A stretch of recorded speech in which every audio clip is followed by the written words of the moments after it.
ओम शांति 13 सितंबर 2025। आज का पुरुषार्थ।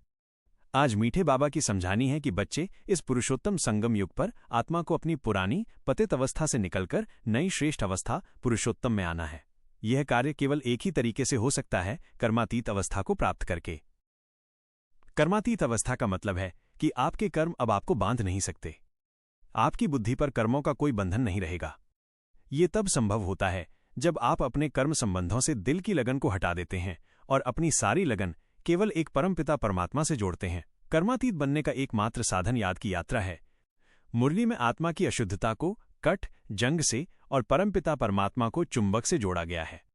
जिस तरह जंग लगी हुई सुई चुंबक से चिपक नहीं सकती, उसी तरह विकारों और पापों की कट लगी हुई आत्मा परमात्मा को अनुभव नहीं कर पाती। ये कट तभी उतर सकती है जब आप खुद को आत्मा समझकर बाप को याद करें। जितना अधिक याद में रहेंगे उतना ही आपके विकर्म भस्म होंगे और आत्मा की शुद्धि होती जाएगी। ये शुद्धि ही आपको परमात्मा के करीब लाएगी और उनकी शक्ति को अनुभव करने देगी। जब कट उतर जाती है तो आत्मा में कशिश, आकर्षण और लव स्नेह उत्पन्न होता है। यह स्नेह ही आपके चेहरे पर खुशी और नूर लाता है। आज मीठे बाबा ने स्पष्ट रूप से बताया है कि हमें किन कर्मों से बचना चाहिए और किन पर ध्यान देना चाहिए। सफल पुरुषार्थ के लिए क्या करें? आत्म अभिमानी बने। हमेशा ये याद रखें कि आप एक आत्मा हैं और इस शरीर से अलग हैं। ज्ञान को धारण करें। परमात्मा ने जो ज्ञान दिया है उसे सिर्फ सुने नहीं, बल्कि उसे अपने जीवन में उतारें। अपने चरित्र को सुधारें, अपने अंदर की कमियों को देखें और उन्हें सुधारने का प्रयास करें।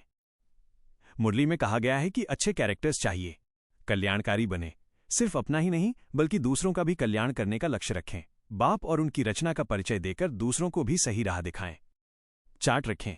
बाप कहते हैं कि चार्ट रखो तो कट उतर जाएगी। यानी अपने पुरुषार्थ का रिकॉर्ड रखें कि आप दिन भर में कितना याद में रहे और कोई पाप तो नहीं किया। सफल पुरुषार्थ के लिए क्या न करें? पाप कर्म। कोई भी ऐसा कर्म न करें जिससे आपकी आत्मा पर कट चढ़ जाए। मुरली में चेतावनी दी गई है कि अगर आप याद नहीं करेंगे तो कुछ न कुछ पाप हो जाएगा और ऐसा होने पर 100 गुना दंड पड़ता है। परचिंतन। दूसरों की बुराइयां करने या बेकार की बातों में अपना समय बर्बाद न करें। इसे झरमुई झगमुई कहा गया है। ये क्रिया बाप से बुद्धियोग को तोड़ देती है और आपकी आत्मा पर कट और भी चढ़ा देती है। माया के प्रभाव में आना। माया आपको बार बार देह अभिमान में ला सकती है और बाप को भुला सकती है। इस प्रभाव से बचना है और अपनी बुद्धि को बाप से जोड़े रखना है। पुरुषोत्तम बनने का पुरुषार्थ केवल एक ही लक्ष्य पर केंद्रित है, याद की यात्रा। यह याद ही आपकी आत्मा पर लगी हुई कट को हटाकर उसे पवित्र और शक्तिशाली बनाती है, जिससे आप कर्मातीत अवस्था को प्राप्त कर सकें और परमात्मा के करीब जा सकें। आप बच्चों का बाप विश्व कल्याणकारी है, तो आप बच्चों का कल्याण तो हर सेकंड में है ही है ना। बस आप सब कुछ बाप हवाले कर दो, अर्थात जो भी कीचड़ पट्टी है जो कि इस दुनिया के हिसाब से बहुत वैल्यूबल है, सब बाप हवाले कर दो। आपका भविष्य अर्थात आने वाला कल अर्थात इस जन्म का भविष्य प्राप्तियों से भरपूर है। किसी भी तरह की कोई कमी महसूस नहीं होगी। हर तरफ से अर्थात तन मन धन जन से भरपूर रहोगे, अर्थात हेल्दी वेल्दी और हैप्पी रहोगे।